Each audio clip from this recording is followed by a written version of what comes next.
And we're live. All right. Thank you, everyone, for joining us today. Appreciate you joining us in this conversation about AI. Obviously, if you take a look at any of the predictions, whatever, we're going to get a whole even more AI than we got last year. And what we're hoping to do today is talk a little bit about our shared experiences around deploying AI, scoping, buying, deploying, living with, the benefits, the liabilities, the risks you need to be aware of, and all those different things. We brought together, I'm really excited to have the panel today. I've had a chance to chat with all of you around this conversation. And so from top right, I've got AJ Buck from Loebsack Brownlee for our legal perspective on AI deployments, what's possible, what's what to consider. I would say what's not possible, but what to consider and understand with respect to the advice that an AI chatbot may or may not do, or the automations, et cetera. David Shaw, a good friend of mine from Lively. We've had a ton of conversations in the past, had him on the Getting to Hell Yes show, talking about just AI deployments, how we can simplify life.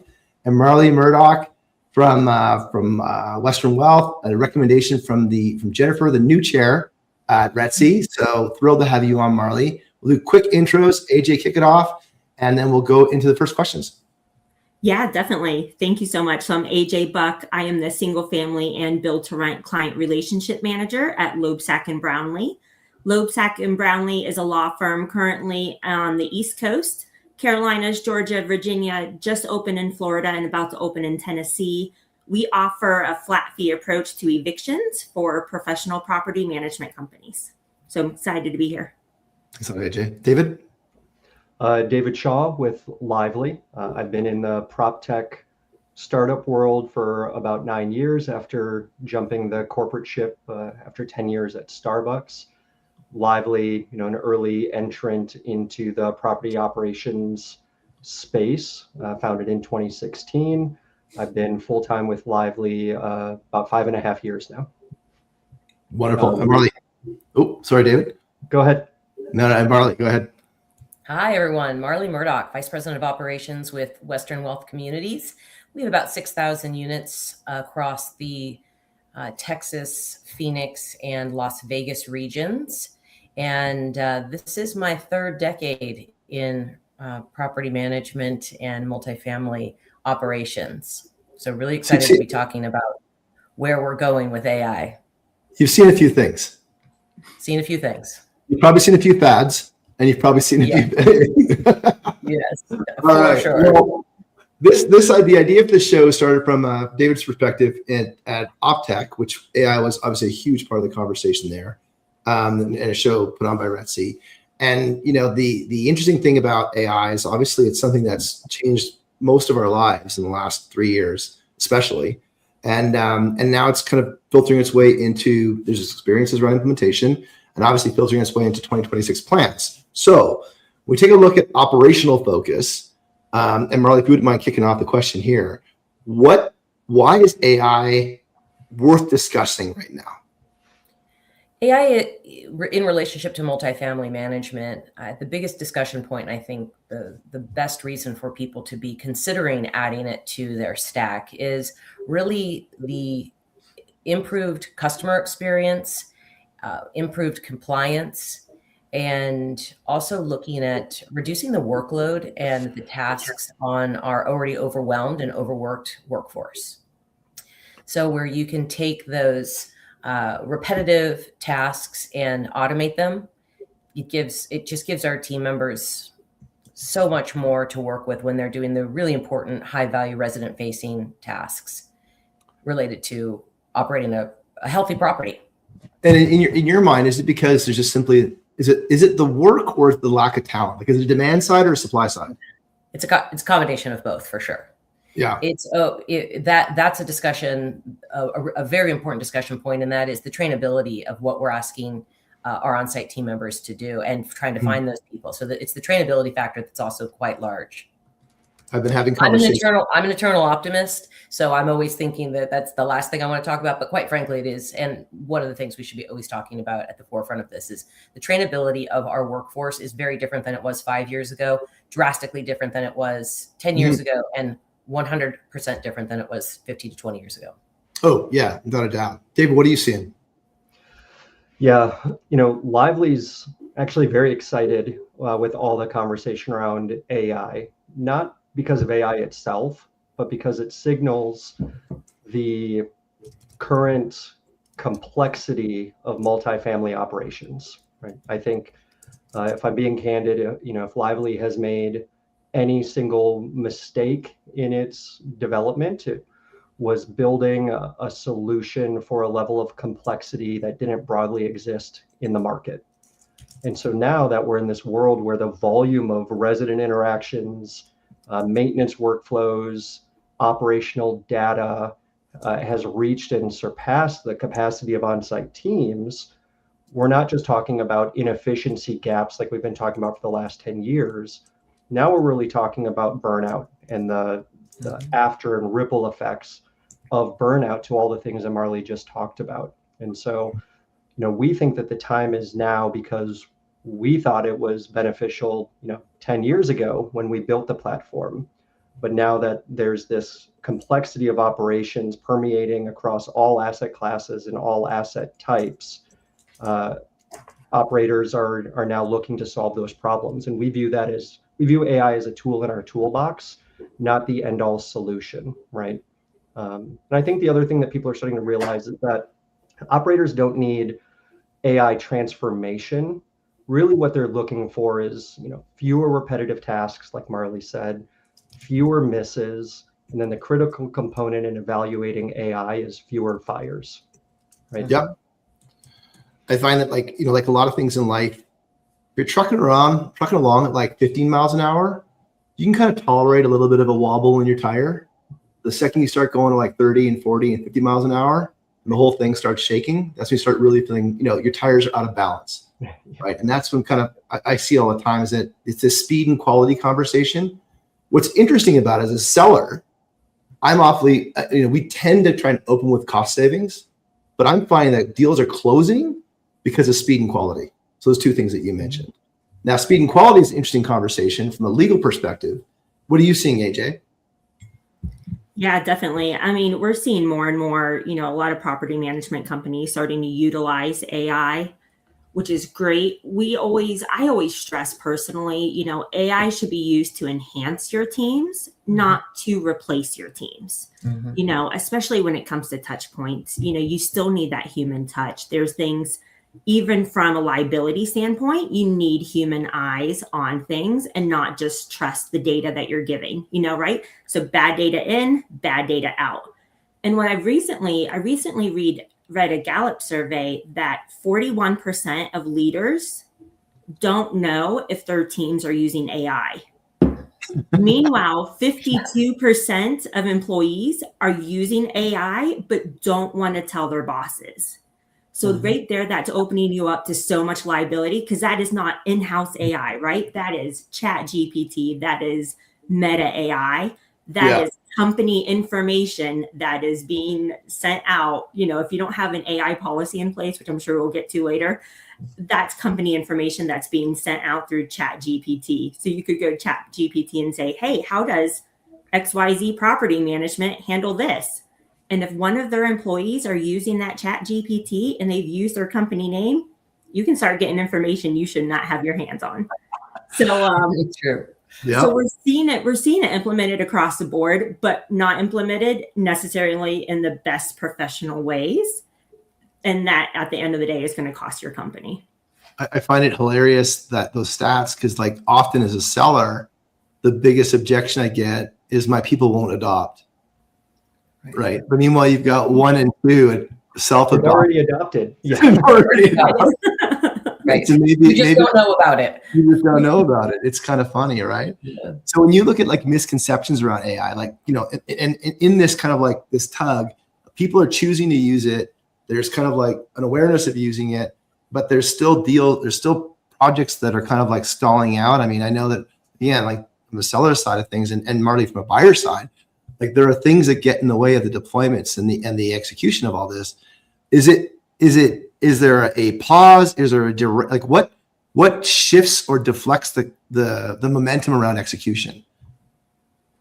I think it's multi-layered. It depends on really who you're talking to within the organization, if you're talking to the on-site team members, they're using it in one capacity or another in their daily lives. If you're talking to people at maybe the another end of the spectrum. They don't want to use bots. They think people are going to hang up on bots. But what they don't realize is that they're already interfacing on a daily basis with bots. They just don't know it. That's because AI has gotten so good. Mhm. So oftentimes it's really fear-based, or it's a complete lack of knowledge or experience related to it. Dave, what are you seeing? What are you hearing? Yeah, I think it's very relevant coming off the heels of OPTECH that everybody is selling an AI solution, and I've been on a roadshow this year just meeting new people in the industry, experts, people that are just dipping their toe into AI, and realizing that there's a gap around knowing what questions to ask. Like, how do you pop the hood, and then once it's open, like, how do you know what to do in there? How do you start to decipher? And there's so much at these conferences and in marketing activities that are marketing the future of AI and not selling the reality of AI today. And so it's creating this misconception that AI is a silver bullet, right? Operators are jumping to full automation and vendors are selling the vision of AI. But, I think AJ said it perfectly. The foundation of the industry is not yet built or stabilized for everything that's being sold by vendors and suppliers in the AI space, right? It requires data hygiene, it requires workflow clarity, right? Knowing that your employees are already using AI, and you have to have guardrails in place, right? And so I think understanding that the reality of AI today, and there are some people that have laid the foundation, there are some people that are some operators that are agentic AI ready today for the right solution to come along. But I think the broader market needs to understand that the reality of AI today is not replacing teams, it's replacing the noise so that teams can actually operate and do the human work that they were hired to do, that human in the loop system that AJ alluded to. When people go to buy AI, AJ, what is the conversation that you're hearing around how often is legal being considered when they think about what the output of that AI is set to deliver? Nowhere near enough. And, in full transparency, nowhere near enough. And what we see too, and what I'm seeing a lot, and especially from talking to different owner entities, I feel like they have a problem and they're like, oh, you know what? AI is going to solve this. X, Y, and Z has this software. I'm going to throw money at it. That's all fine and dandy if you're able to do that. But there's other things you need to have set in place. Number one, first and foremost, you need to have buy-in from your leadership. If you don't have the buy-in from the leadership, you're not going to have the buy-in from your team. And even if all leadership is not on the same page, be not on the same page in the boardroom, but not employee facing. I've heard so many times like, oh, we want to implement this, we're going to do this. Oh, but I don't agree. I think it's a bad idea. And you're saying it in front of your teams. That's not how you're going to get the buy-in from your teams. There also needs to be clear communication with your teams. The understanding that this isn't going to replace you. This is to utilize your bench talent and take you to the next level in your career development, and take the company to the next level. You have to have a clear business plan in mind with specific ROIs. If you don't have that clear business plan in mind, I hate to say it, but you're wasting money. At that point, you're just wasting your money.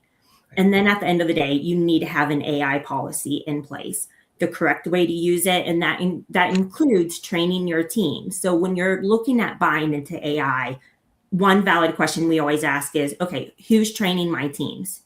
Are we responsible for training our teams? Who's training our teams? And then working with that company to develop your AI policy. But we find it stalls out the most if you don't have the buy-in from your leadership, if there's not a clear plan in place, or where technology ends and that human interaction picks up, you have to bridge that gap. It's one thing to have that data. It's one thing to have the AI bots or, whatever, do certain tasks.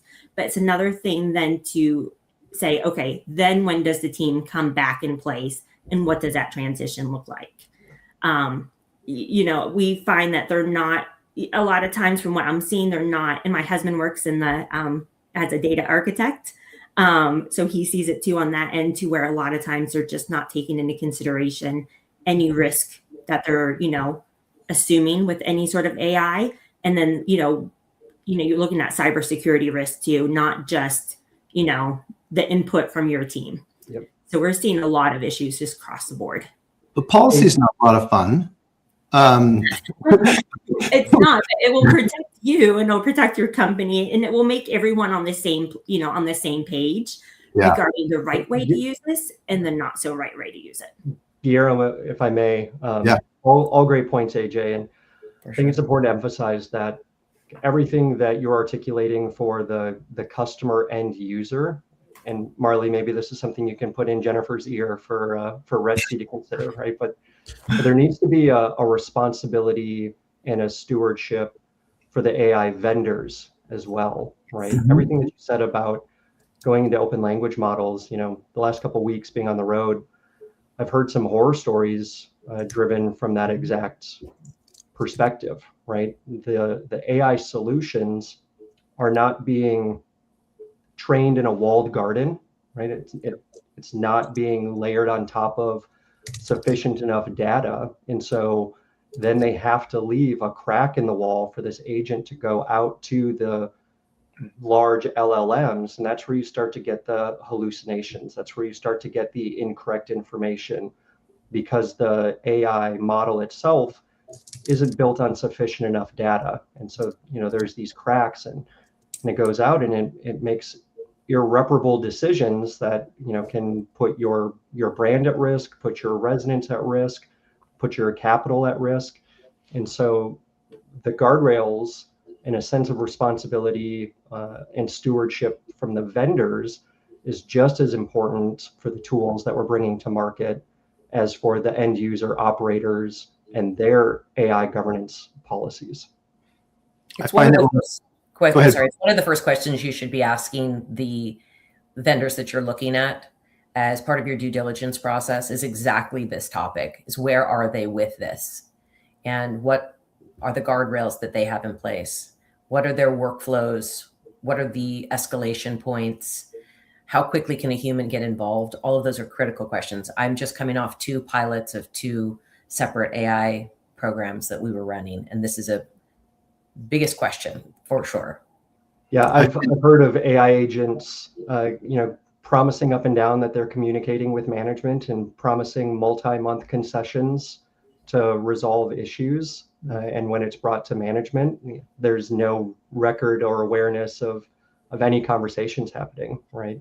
3 months of free rent because an AI agent got backed into a corner and had to slip through that crack in the wall.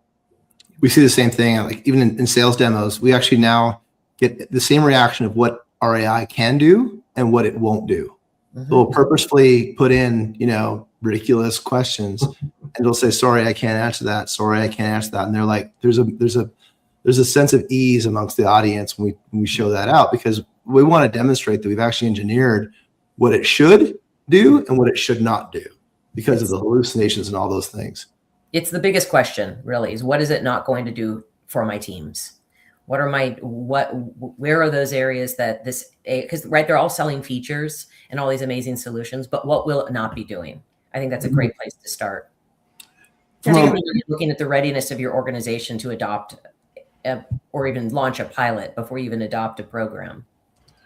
I mean, we hear all the time about, there's some law firms who have, I guess, too much time on their hands. I'm not sure, but they go after property management companies and they will call 20 times a day just trying to, get someone in a fair housing violation. Mm-hmm. So can you imagine if someone keeps asking a bot a question over and over and phrasing it differently, trying to, change up the language so that way the bot gets confused and say something, and then now you're up against a fair housing violation. So I love the point of what doesn't it do, or what, at what point will it just say, I'm not able to assist with that. Let me connect you with someone who may be able to assist. Is there a clear line of liability? Like when you consider the parties that are involved in an implementation, fictitious technology partner fee manager, owner, and bad advice is given, where does that liability reside? Yeah, definitely. So first, let me preference by saying that I am not an attorney. I am on the client relations side of things. However, I have talked to several of our partners regarding this, and I have heard an attorney say, that's how I can get away with, giving out this information. I've heard an attorney say that ultimately it's whatever party is using that AI, whatever party is using that vendor. Mm-hmm. So if you're a property management company and you are using a vendor and they say something that's out of character, they say something that's illegal, if they say something that, violates fair housing, that liability comes back on the property management company. Now, that's not to say the property management company then can't turn around and, have some words or have some, monetary discussions with that vendor. But ultimately, that liability falls back on the one that is using that technology, especially if it's, for example, with maintenance, if you're a property management company, if it's in the lease that, if there's a maintenance issue, here's the correct channels you go through. And they go through those correct channels, and it's something that's, very much heavily on AI, and the person gets electrocuted, trying to do something with their breaker box because they're doing what AI tells them. That liability will fall back on the property management company. The flooded toilet's kind of the easy example, right? Like renter's insurance won't cover that. And the liability, so that liability is not going to be covered by the resident. And so how did it happen? I think one interesting thing is that, the AI can give advice to turn it to the right. And there's no evidence of it being turned to the left. And if it gets turned to the left, and there's water everywhere, then all of a sudden, who is culpable, right? And it's like, I think that's going to be something we'll see I think we're going to see this in 2026 a lot more. Right. Is an understanding of like the human interaction with technology and the absence of an audit trail on what was done, because the direction could have been correct, but the execution could have been fail. And then that's where you kind of get a mismatch in what was actually the desired outcome. And I'll be curious to see, we've already seen a few lawsuits that have come forward that have been successful with respect to defining liability, and the end consumer is almost always not culpable. So it's going to land somewhere in between that middle ground. And that will be an interesting, I'll say, awareness as we get into it, because the legality of it all will be something that'll be challenged throughout 2026. You already see some of the lawsuits with Waze and Google Maps. Waze had me drive my car into the water. Okay, well, you saw the water, but there's, if it's pitch black, if you're in the desert, if there's, there's always those things. It's out there. Right. It's going to be really interesting to see just kind of how this plays out and what sort of cases are going to set those landmarks. Yeah. Yeah, we're definitely entering a new age of liability, a new era, a new age of liability. So that's going to mean defensibility is, there's liability and defensibility, right? You don't really realize you don't have a defensible position until you get into court of law. If you've ever been deposed before, you realize that there's this is a factual conversation. It's not about what you thought might happen. It's about what actually did happen. And if there's a gap between there, culpability moves upstream because there's more money there. And so it's going to be interesting to see how that all kind of evolves, Yeah. I mean, there's a reason why hair straighteners say don't use while sleeping. Right? Someone did it. and then the liability came back on, on the manufacturer because they didn't say not to use it while sleeping. That's a really very punchy punchline. It's true. It's So Marley, and so I think it was interesting. We talked about how like organizational readiness and then also organizational kind of opt-in that's happening at the ground level. So how do we close that gap? Like when you have ideas for innovation that are kind of like percolating within the organization to speed up this or make this better, faster, cheaper. How is that adjudicated, especially when AI comes to play? Well, in our organization, we start with a soft launch. We start talking about it well before we ever start even discussing a pilot or putting a pilot team together. We are talking about it in all of our executive level meetings and all of our manager level meetings. We're providing information, articles, data, all manner of information is talked about. We have a long ramp, if you will, maybe up to 4 to 6 months before we even get to the pilot of any type of initiation. So we start talking about it. It's making people comfortable, educating people along the way so they can increase their competency in a certain area, and they feel confident by the time we get to a point where we're starting to make decisions about who we're going to partner with or who we're going to start a pilot with. So that's what we really talk about. So it's a fully, everyone in the organization is aware. Everyone, all the stakeholders have buy-in, or they have, I've discussed with them, or someone on my team has discussed with them what they're looking for out of this solution, what problem we're trying to solve for them. It's a real universal discussion. It's not a top-down, hey, Marley thought this was a great idea, we're going to be rolling it out next week. It's not that at all. How do you find, so you just go through the 2 implementations and or pre-pilots. Yeah. Did you guys, the second one that you bought, did you buy it a little bit differently than the first one? Actually, we bought them concurrently at the same time. Okay. The 2 pilots we launched at the same time. And it was one heck of a great learning experience across the board. I would actually say that I'm a bit of an AI probably refugee at this point. Not to be too cheeky, but I'm like, wow, there's a lot there. But yeah, we launched based on, there was ownership that wanted one particular product, and we had done due diligence on several other products. And so we had one portfolio testing and piloting one product, and then another portfolio testing another. So Interesting point there. You brought up ownership. Ownership initiated one of the options. Yes, essentially, yes. Yeah, interesting. We're finding, and ownership was promised that this would replace their HR payroll load. We now know 6 months later that is not the case. Yeah, and one change in tax law, and all of a sudden, or a new person in a new state, and payroll is all screwed up. Right.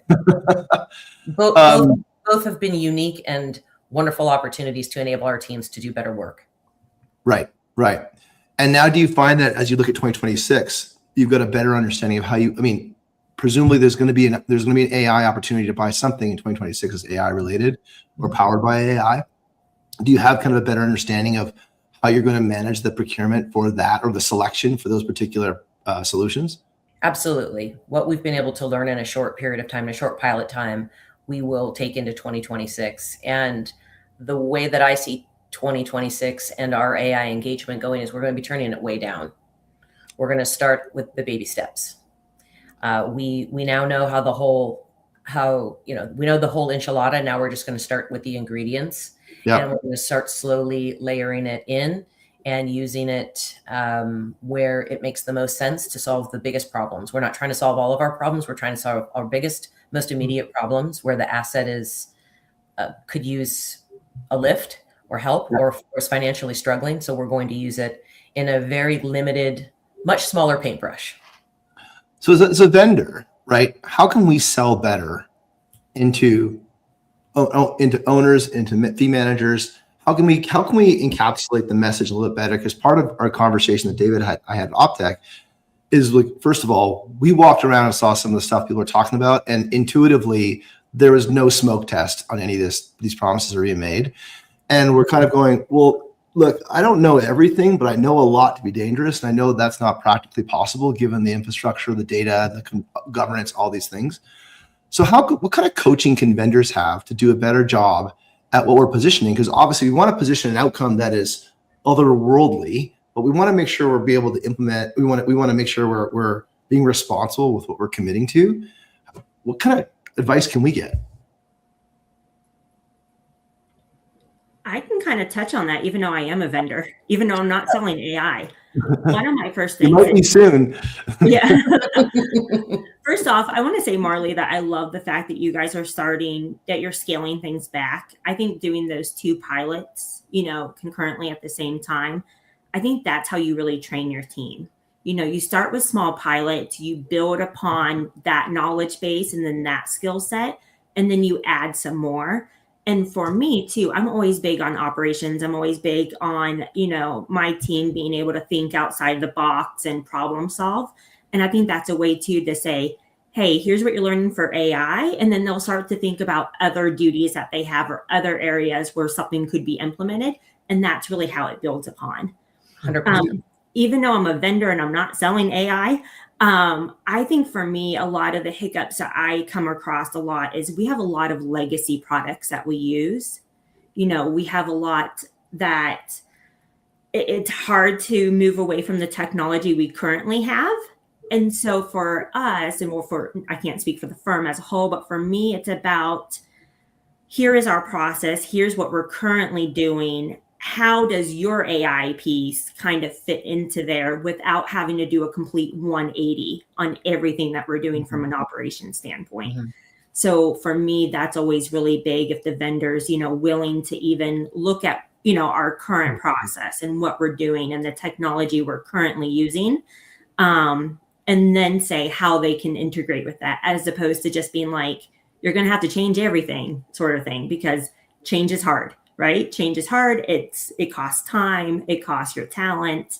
So for me, it's just a lot of more about how we can integrate, and the vendor being curious about our process and wanting to help set us up for success. Yep. I would add to that something as easy as almost like a personality or a character assessment of the organization. It's a readiness test is what it really is. I'd love to see more vendors across the board in the multifamily space offering a due diligence for the operator like me. Like, let me take me through my own stress test and see and evaluate my readiness, because then we're going to be able to evaluate the products that are best suited to start with. So sorry, David, I didn't mean to intervene. No, there. not at all. I think it's critically important. We are often in our industry, we have legacy friendships and big vendors and lots of enthusiasm, lots of features, and we need to get through all of that and get down to the really most important parts of what an excellent pilot is all about. And readiness is really one of those top 4 things when you're looking at launching a pilot for anything, but AI in particular, because it is a massive wave of change management. Absolutely. I had a really interesting conversation last week, and it was sort of, the differentiation of a technology partner versus a technology vendor, right? And a technology partner is not chasing a sale. They're identifying the fit, right? And so asking the questions and being honest with your own product and your own solution with the answers, right? We've talked a lot about making sure the solution you're buying is ready for AI. But as vendors, we should be ensuring that our customers are ready for AI, right? They have clean CRM and PMS data. To your point, Marley, right? There's 1 or 2 workflows that everyone agrees must be standardized, right? And that, again, back to the realistic expectations, that the vision, everyone is aligned that it augments and not replaces on-site roles, right? And I think, you identified the one major question that buyers should be asking, right? And it should be as simple as, what specific decision, task, or workflow does your AI automate? And how do you measure that accuracy? And if the vendor starts talking about technology instead of outcomes, then you have your answer, right? And so I think a technology partner is searching for fit, right? It's mutual readiness. Does our product will our product be able to do what we says it does, because the customer is ready foundationally for that type of solution? Well, that makes the reference around that one is the cement block on a Jello foundation, right? Like, if we're going to go sell you cement blocks, and it's your Jello foundation is not ready to absorb, or it's impossible to absorb it, and we see that a lot on the maintenance side of things, because maintenance data is kind of the poor cousin when it comes down to data quality in a classic enterprise. And we're finding that the ability to absorb and ingest maintenance data, and especially given since a lot of it is resident initiated, it's like that's the least qualified person to create a work order on the planet, and they're the ones that are creating all the work orders. And so what do you do after that? And so I think when we look at what we do with AI, a lot of it is enhancement of data so that it can be automated rather than jumping straight to automation. Okay. When you take a look at that tech stack, so it's an interesting conversation around tech stack, pilot, which kind of like drips us into the conversation around point solutions. So a lot of the AI vendors were point solutions by definition. We're innovators, right?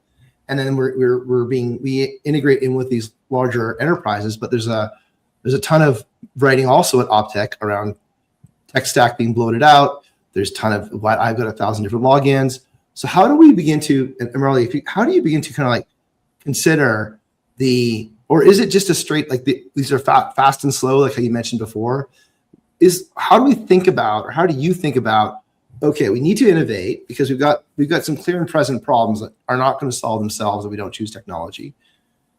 We've got to think about the overall organization and kind of the healthy organism that we operate, because we can't, we don't want to bring in a virus here. So how do you kind of like play off those tugs? It's a great question. That consumes a lot of my time in thinking about how that works.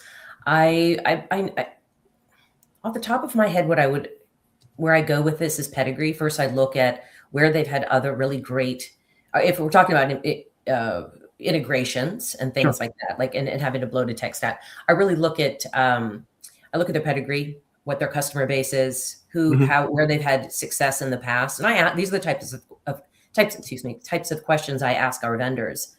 What other companies like mine have you done business with?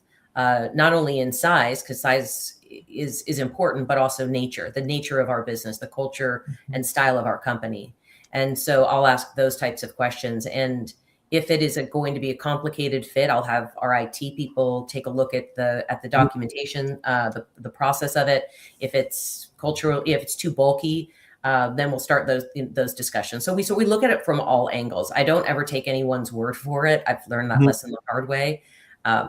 Webinar for another day. But I will say that we just start really looking at what their experience is with very similar style companies to ours and with our same or similar tech stack that we currently have. And the first thing I always ask are, what are the biggest, where are my blind spots?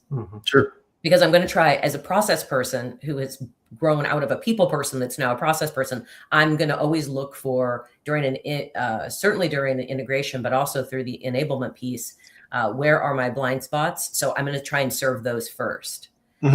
But I think we're all very comfortable now in this landscape, adding new technology and new integrations. It just really has to do with the expertise of the provider.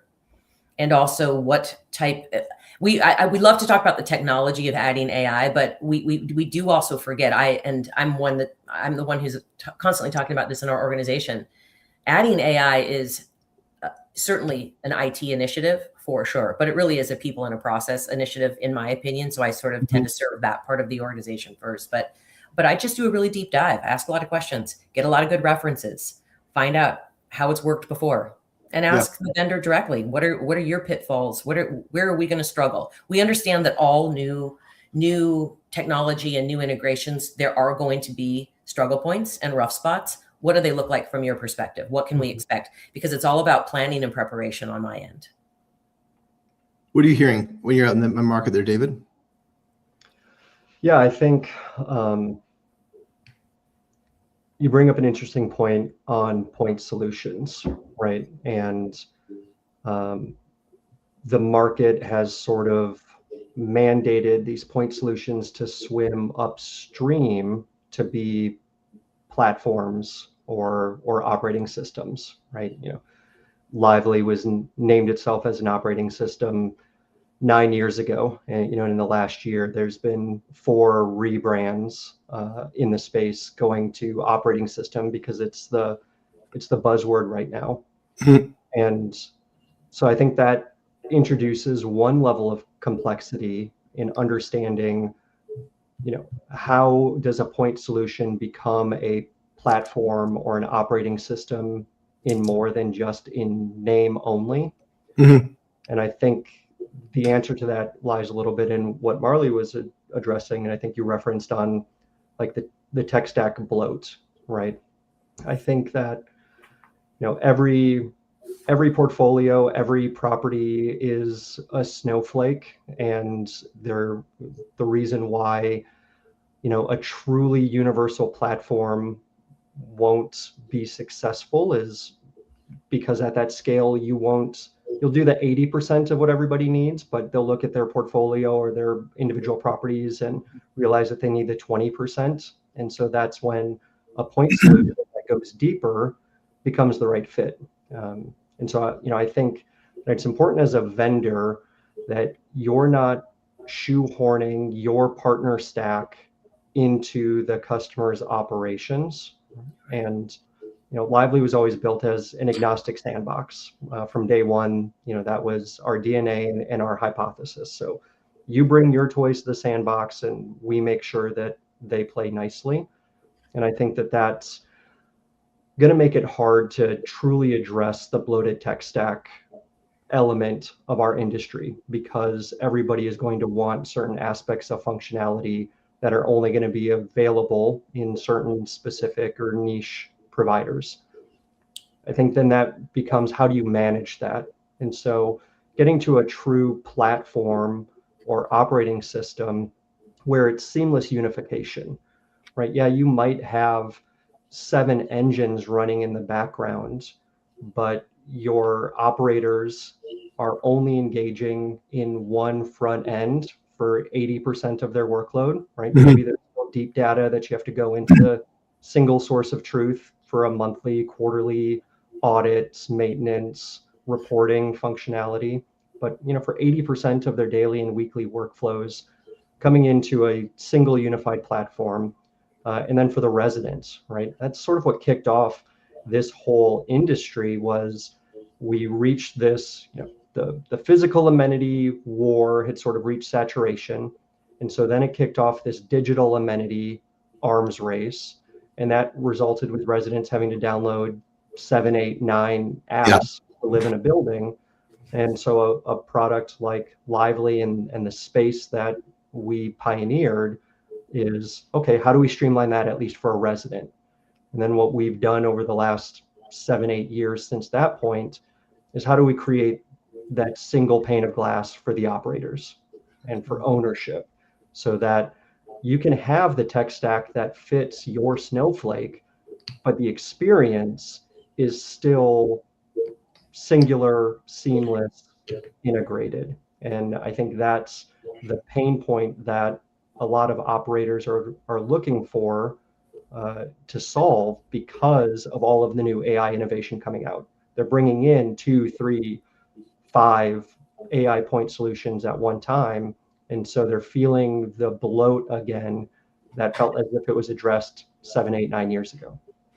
Well, and interesting, the bloat conversation is like, so we celebrate the fact that we're a point solution. Like there are other alternatives out there for doing different things. And we're like, this is what we do. We want to best in the world, that period. And I take the approach that, like, hey, there's nobody on this call that's going to carve their turkey dinner with a Swiss Army knife. They're going to get a carving knife, right? You need the right tool for the right job. And otherwise you're going to go through a lot of stress and pain. So despite the fact that the featured bake-off sheet will have a tick box for, yes, you can carve a turkey with this Swiss Army knife, no one on the planet's going to do it. And so we find that by owning that slice of our vertical, we're able to articulate with clarity the liability pieces, the benefit pieces, the integrations, because we're not trying to be everything to everybody. And there are people that just simply will not buy us, and probably never will buy us, and that's okay. And it's just kind of interesting to kind of like think about the word point solution, because it really means a specific problem and a specific solution. So I find it interesting that while it can be frustrating, there's an onus on us as technologists to ensure that we do the job that we're supposed to do that best in the world, and then push that data upstream, downstream, wherever it's supposed to go, effectively and quickly, so that it's, and effortlessly, so that it can go and do the different things it's got to do down the road, right? Yep. And I find that part there is, while people talk about the incremental overhead of having point solutions, the truth is the monoliths, they're not in the innovation business. Mm-hmm. So you can't have it both ways. You have to create a coexistence, and that's how innovation occurs. It's an interesting conversation. You hit it right on the head, right? You have to be clear in what's critical priority for you, right? Because that's how you're going to figure out what is the 80% of functionality that actually matters to your implementation, right? And you hinted another thing in terms of like vetting the supplier or the reputation, right? The minimum table stakes should be that the supplier is an expert on their own product, right? On their own point solution. But in this ever evolving world, and sort of hinting at some of the questions that you would ask vendors or suppliers and that you would want to be asked in return, it's important to find suppliers and technology partners that are experts on the industry, not just the solution they're selling, right? And I think that speaks to your point, Guillermo, of like, when is a Swiss Army knife sufficient for the other 364 days out of the year? And when do you need that carving knife on Thanksgiving for the turkey, right? Guillermo, that's funny. I always tell in our meetings, especially when I'm rolling out new things or when I'm talking to a really large scale vendor, I'm like, you're talking to a mini lith here. You're not talking to a monolith. Let's bring it here. What channel of business have you developed that's going to serve me? And for point and solutions, I think one of the things people need to be very comfortable with, because we're seeing technology change at such a rapid pace, that they have to be willing, their organization has to be comfortable to stop doing some things they used to do. And I love that conversation with vendors of like, okay, well, what can I stop doing? If I start using your product, what are the other things I can stop doing? What processes, what policies, all of that downstream? Because for a mini lith like us, strong but mighty, that's a very valuable conversation for us to be having. Do you find that when you're considering these, especially it's a good time to chat about these, take a look at 2026, and there are burning priorities that may have been just below the threshold of prioritization, but kind of persisted year over year over year over year. And now there's technology that can make solving that a whole lot easier than before, that they can bump themselves up the priority list? Or do you find that it's still the top three that we're trying to solve all the time? And just, what's the new flavor of solving that? No, I think we're going to be able to solve more problems. It's not the same that we're outside of some of the people problems, I would say, trainability, workforce related things that I see quite a bit of repetition. I think we're now on probably year 4 of what I would say is a cycle. But no, I think we're going to be able to start solving more problems. So I used to work on process. I love process, but now I'm working on products. I'm doing due diligence. That's like my whole job, is just talking to technologists and vendors and partners and our preferred partners. I'm going back even to the drawing board with some of our current preferred partners and saying, hey, what can we do more of? What can you do more of? What can I stop doing? What can I start doing? All of it. So, yeah. So from going back to the vetting conversation before and on the problems, the prioritization, as vendors, things that, what can we do? I'm sorry, David, I'll put it to you. What are you doing when you're thinking about, in light of this conversation, how we were chatting at OPTECH, and how we're going to change our go-to-market and or maybe I'll say flavor the go-to-market for 2026? Yeah, I think we're reaching a singularity on what can your product do? What more can you do? And I think the industry needs to cross the inflection point of understanding, to everything relevant in this conversation, that the future is how, right? Because everybody's going to tell you that they do everything, because with some version of AI, can they deliver an outcome? Yeah, probably. Is it a safe, secure, scalable outcome? Probably less likely. And so a lot of where I've been spending my time this year and gearing up for 2026 is continuing to drive the conversation and the education of how do you understand the how, right? Going back to, once you pop the hood, how do you understand what you're looking at? How do you ask the right questions to understand that this is going to be a safe, secure, scalable solution? And Marley, I'm glad you addressed this, because the other piece is you have to let go of the sunk cost fallacy, right? Not just gritting your teeth for the change management that comes with the people perspective, right? But if you've invested in a new solution or you've had preferred partners for years, right? Being able to release that sunk cost fallacy of, we've already put so much into this, or we've already put so much on our teams, right? Selecting the right technology partner is going to help you reframe that vision and reframe that benefit and help you manage the change management piece of the process of the people, while also delivering the process that you're looking to accomplish. And so as we go into 2026, I think a lot of those elements drive the how, and the future has to be how for us to realize the value and benefit of what's being sold and promised of AI and automation. So then I'll kind of, as we're kind of rounding out the call here, what do you kind of go around? What do you think to be the riskiest place to start? And then which part is kind of most ready to start for AI implementations? AJ, why don't you kick it off with you from risk perspective? Oh, yeah. Yeah. I think some of the most ready areas, I mean, if we're talking in terms of property management companies, owner operators, I think some of the ready areas is, if you're not using a chat bot just to even answer a client or a potential client, now's the time to start looking at those, because your competitor's using it. We're living in an age where, I mean, not so much where I am right now in Wyoming, but you go on Amazon Prime, you can have something delivered the very same day. Mm-hmm. So it's 9:00 at night, and that potential renter's online looking at their next place where they want to rent, whether it be BTR or SFR or multifamily. And the first thing that they're doing is going to the website. If they find that they have a question, they're asking that question right away. If they have to wait on an answer, they're going to move on, and they're going to go and find another management company that has something similar, ask that question, and there might be a bot right away that responds. And even if it's hey, our office is closed right now, we'll get back to you first thing in the morning, whatever the case may be. Or if that bot just starts fielding the question, yes, we do accept pets, here is the pet fee, things of that nature, then they're already one step ahead of you. So I think the easiest way is just in that first initial contact. Mm-hmm. I think completely changing and overhauling your whole system and hoping it works without a clear business plan in mind, and without those ROIs, and without that strong data set, then you're just going to set yourself and your team up for failure. Mm-hmm. What are you seeing, David?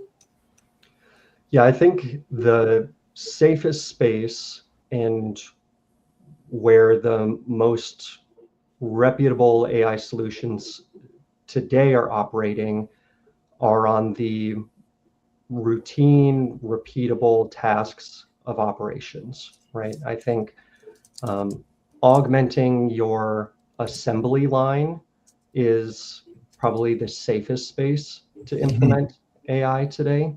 I think the caveat to that is be careful that you're not being sold a factory, right? And so yes.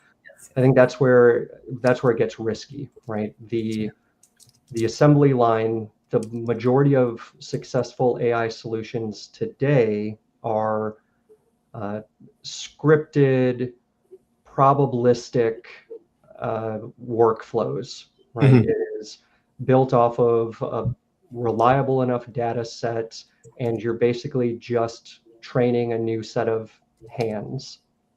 I think where it starts to get risky and where you need to ask more educated questions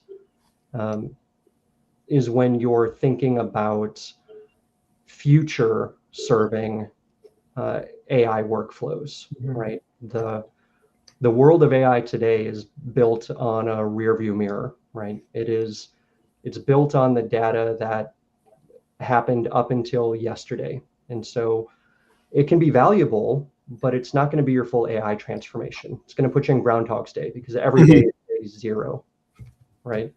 And you want to drive your car looking in the rearview mirror. And so understanding that the true value of AI and the ability to buy the factory is going to come from true intelligence that is built on everything that we've talked about on this call. Clean, unified, normalized data set that covers all systems of your business, the right governance, the right training of your employees, the right guardrails for operations.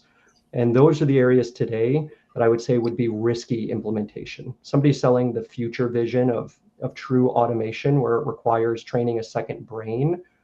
There's only a few people looking at solutions through that lens. And so anything that you're looking to opt in or buy for that element of AI and automation is probably the riskiest. Training another set of hands to do assembly line work, pretty safe bet. Just to add to that, like there's plenty of singles out there, right? You can get on base real easy. We don't want to be swinging for home runs every single time. And you can just hit just plenty of low risk slap singles AI solutions out there that you can pilot quickly, decide quickly, rip out quickly without having to kind of like switch out the nervous system. I totally agree with you in there. And you know, even deploying stuff I've been deploying stuff in my life for 25 years in tech space, and the faster, the nimbler, the kind of quicker you can kind of add it in. I think what I just to add to that before I pass on to Marley is that being able to prove value. So like it's kind of two stages. Prove value first before you like make sure the steering is working before you hit the gas and the horsepower. And so when you think about, are we proving value first? And then when you get the value established, then mind about the integrations, because integrations is just technology. That's something you can always just do. But like, if I'm not delivering value out of the gates, you're not going to ever get to more integrations, and more horsepower is not going to solve the problem because you're going in the wrong direction.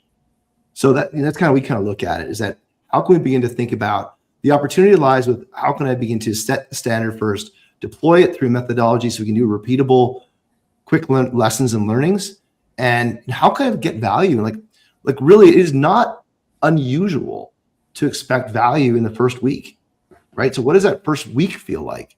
Right. If you can do what you say you're going to do, show me in a week. And a week is really inconsequential in the grand scheme of an organization's lifetime.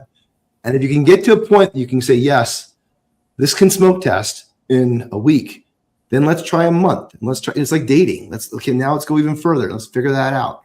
So I appreciate your points in both there. And Marley, if you wouldn't mind closing us out from an operator perspective, where do you see the kind of the best, easiest places to start, and the places where there's the most amount of kind of like, I'll put hair on it, most amount of thorns in the garden?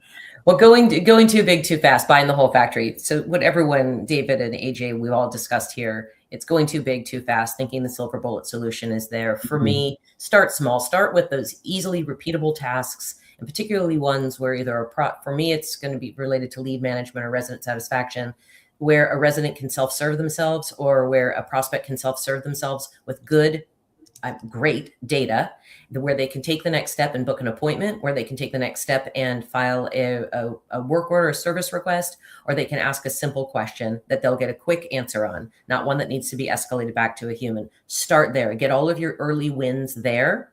Make sure the car has gas in it before you try and start driving it.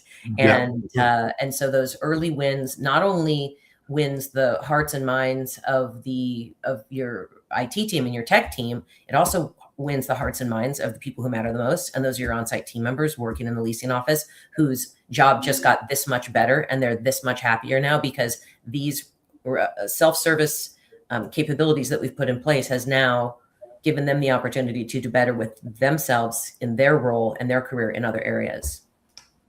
And then they have time for those human touch points. 100%. They have those time for those human touch points, for those, temperature checks with the residents and with other vendors. And it opens up a whole new possibility for them. Right. It's very true. Like, this is still a people business, and that's not going to change. But how can we make sure we're getting making the lives easier for the people that run the business? Right. How can we make that happen? Well, thank you everyone for today. I really appreciate everyone bringing their personal backgrounds, and the audience appreciates everyone's bringing their personal backgrounds to the conversation, because there is a bit of a gut check right now where everyone feels like they got to go into this space, but they don't really know. They may not know the how. They may not know the edges of the cliff. They may not know where it is easy to start and where they got to prioritize.